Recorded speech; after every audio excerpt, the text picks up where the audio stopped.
पृथिविन्द्या मुते मां कस्मै देवाय हविषा विधेम जाहा फली नीर्जाः अफलाः अवुक्पाजाश्च पुष्पिणीः बृहस्पति प्रसूतास्तानो मुञ्चन्त्व भुवसः पुगिबलेषु संकश्चर महागणपते नमः मुखवासार्थे पुगिबलताम्बूलस्य एकतन्त्रेण हिरण्यदक्षिणान् समर्पयामि भगवान् आरात्रिपार्थिव घूरजः पितुरप्रायिधामभिः दिवः सदा घूसि बृहति आरती उतारो विधिस्तथ आत्वेखं वर्तते तमः श्री पुगिबलेषु शङ्कश्चर महागणपते नमः कर्पूर अक्षतै पुष्पैः देववन्दनमजात्म फूलपक्षिराज्ञे वन्दे ब्रह्म विवां वन्दे वन्दे देवं लक्ष्मीं वन्दे हरिं वन्दे वन्दे सिद्धार्थदेवता पुगिबलेषु शङ्कश्चर महागणपते नमः हस्तैः प्रतिवन्दनं भगवान् आयुरारोग्यार्थं स्वात्माभिवन्दनं हृदय भौतिको मनःशुद्धिसहित हृदय भौतिको लम्म चक्षुर्भौति निर्मलम् महात्मा फूल पकड़ा को हस्त प्रक्षालनम मंत्रम तामरं दिव्यं तामादस्य गजदार्किनं मंत्र पुष्पांजलिं ओम गणानां त्वा गणपतिको अवामहे प्रियाणां त्वा प्रियपतिको अवामहे निधीनां त्वा निधिपतिको अवामहे वसोम आमजासि कृतं आत्मजासि कृतं जगैन जगमय गणपतियो गणपतिभ्यो सवो नमो नमो व्रातेभ्यो व्रातपतिभ्यो सवो नमो नमो ग्रसेभ्यो ग्रसपतिभ्यो सवो नमो नमो विरूपेभ्यो विश्वरूपेभ्यो सवो नमः जगैन जगमय जन्तदेवास्तानि धर्माणि प्रथमान्यासन्ते न कम्यमानः सजन्त्रयत्व पूर्वे साध्याः सन्ति देवाः कदन्तं सर्वोपरितं गजगणधारं ध्यायामि नानां वेदं प्रकारे सम्भोजितं शक्तियुतं गणितं ॐ भूलेषु पुगिबलेषु शङ्कश्चर महागणपते नमः प्रार्थये હવે આ તૈયારી છે આપણે સંવાદ કરીને આવે તો ખ્યાલ આવે मासे कृष्णपक्षे सप्तम्यायां तिथौ शनैश्चरमासे मम सूदस्य उपनयन धारणार्थं कर्मणि मन चित्त वृत्ति दोष परिहार वारा भुक्ता भुक्त पुष्टा पीड़ा येन प्रकारेण संहारित पापानां तद्दोष निवृत्ति अर्थम अव्यदिने गोमूत्र प्राशन वहं करिष्ये जो भाई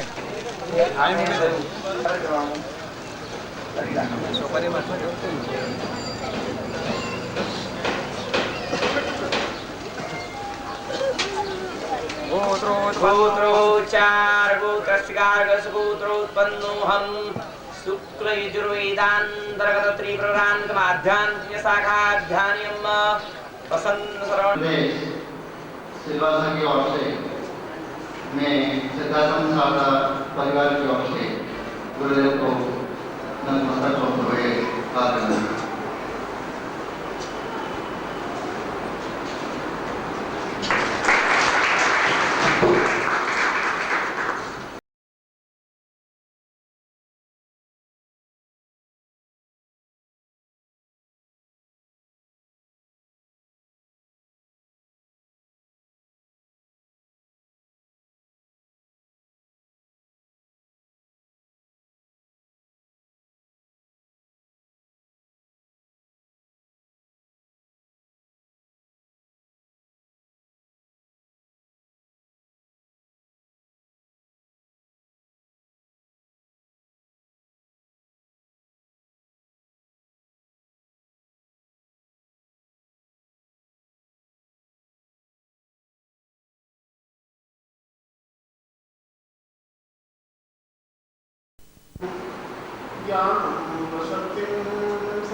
मैं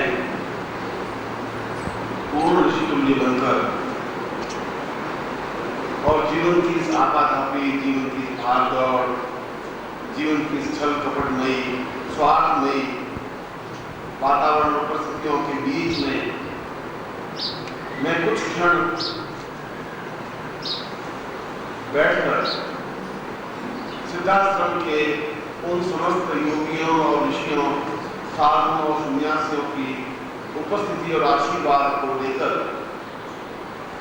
कुछ ऐसी साधनाएं संपन्न करने बैठा हूं, जिसके माध्यम से मैं अपने जीवन की न्यूनताओं को दूर कर सकूं और जीवन की पूर्णता प्राप्त कर, जैसा कि शास्त्रों में कहा गया है कि धर्म, काम, मोक्ष, उन चारों पुरुषार्थों को प्राप्त करता हुआ उस सत्य को, उस ब्रह्म को प्राप्त कर सकूं, जो कि हमारी सारी पीढ़ियों का एक लक्ष्य और चिंतन था। मैं आपको ऐसे आशीर्वाद दे रहा हूं कि आप अपने जीवन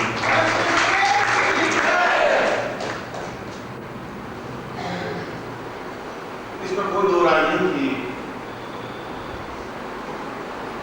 मैं जीवन में आपके सामने बैठने से पहले यहाँ जितने भी भारतवर्ष में मत मतांतर हैं, जितने भी संप्रदाय हैं, जितने भी धर्म हैं, जितनी भी संस्थाएं हैं, उन सबको मैंने बहुत खुली आंखों से देखा है, पढ़ा है, अनुभव किया है। इस बात को महसूस करने के लिए कि वास्तविक सत्य क्या है और सत्य एक होता है, सत्य दो नहीं हो सकते। झूठ तो चार हो सकते हैं।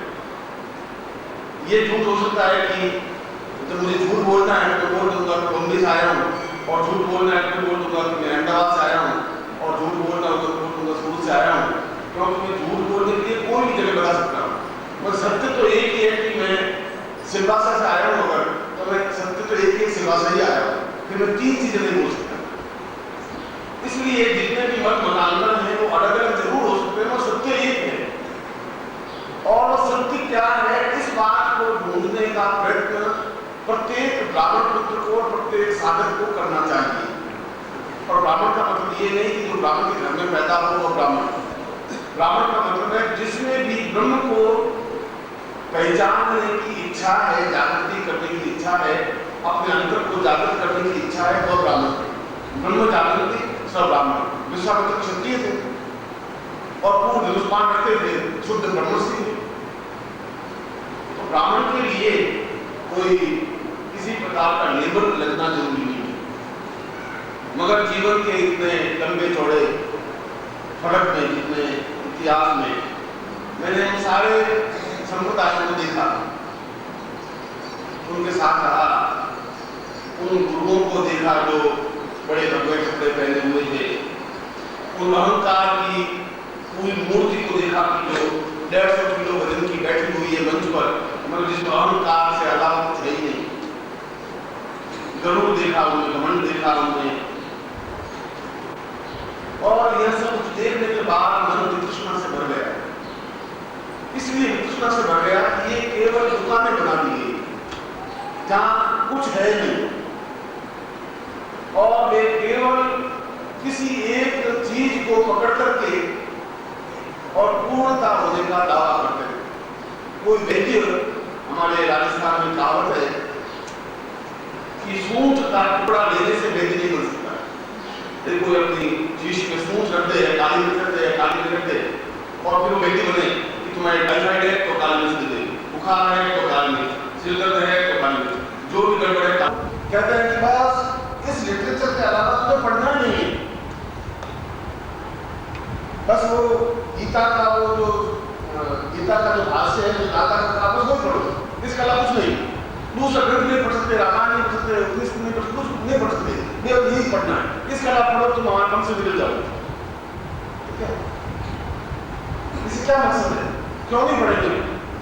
हम जीवन में आए, हम जीवन में जब सत्य को उद्घाटन करने के सब देखेंगे, तो नहीं, ऐसा तो कुछ नहीं। यह केवल वैसी बात है कि यदि ये दूसरा को लिटरेचर पढ़ गया और सत्य के निकट पहुंच गया तो हमारी आजीविका बंद हो जाए। ये उनको डर, और इस डर की वजह से उन्होंने उनको खदेड़ कर बिठा।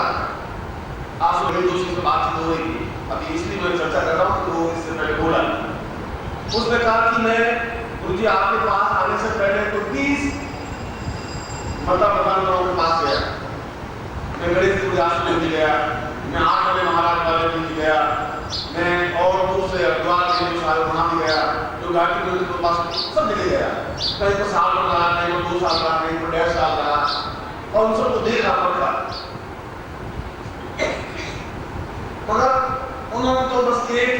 ये पुस्तक है, इसी पुस्तक को पढ़ना है, सुबह उठना, शाम को उठना, रात को उठना, इसका कुछ करना ही नहीं। दूसरा कड़ी नहीं पढ़ोगे, दूसरा इतिहास नहीं पढ़ोगे, दूसरा मंत्र नहीं पढ़ोगे, गायत्री मंत्र नहीं, वेद मंत्र नहीं, कुछ नहीं, बस यही पढ़ो। ऐसा क्यों पढ़ेंगे? मैं तो अपने शिष्यों को ऐसा नहीं कहता तुम दूसरों को पढ़ो, तुम कुछ नहीं पढ़ सकते हो, तुम कुछ भी धर्म को दे सकते हो, तुम सारी चीजों को देखिए अपनी आंखों से, बिल्कुल आपत्ति नहीं। अगर यहाँ सोना बिल्कुल खराब है तो उसको अटेनमेंट करने की जरूरत नहीं है, वो सोना भी सोना है, और आज भी सोना है, 200 साल बाद भी सोना रहेगा, उसमें घबराहट नहीं, उसमें कोई तकलीफ नहीं। भीतर वाले को तकलीफ हो सकती है, क्या वो ये कह सकता है कि दूसरे पास मत जाओ, दूसरों को मिलो मत, और यहाँ पर इतने कर लो या कंठी पहनो या ये भगवत मान, क्या गाय के मान, गाय भैंसों को मंदिर में बहुत हम गाय के मान, क्या जरूरत क्या है? हम अगर मुक्त होना चाहते हैं फिर ये मंदिर में गाय की जरूरत है, क्यों जरूरत है? हमारी दृष्टि स्पष्ट होनी चाहिए। मैं उसकी कोई आलोचना नहीं कर रहा हूं, मैं तो केवल ये कह रहा हूं कि गलत को मैं गलत कहूंगा ही, यहाँ पर भी हद है, जो गलत है गलत। मैं तो कह रहा हूँ मैं तो प्रवीण जी से कह रहा हूँ बहुत अच्छा किया, तुम सब वो देखा, वो गलत नहीं किया। मैं तो आपको कह रहा हूँ आपको भी इच्छा होगा तो देखने के बाद में आपको निर्णय पहुंच पाएगा हकीकत क्या है।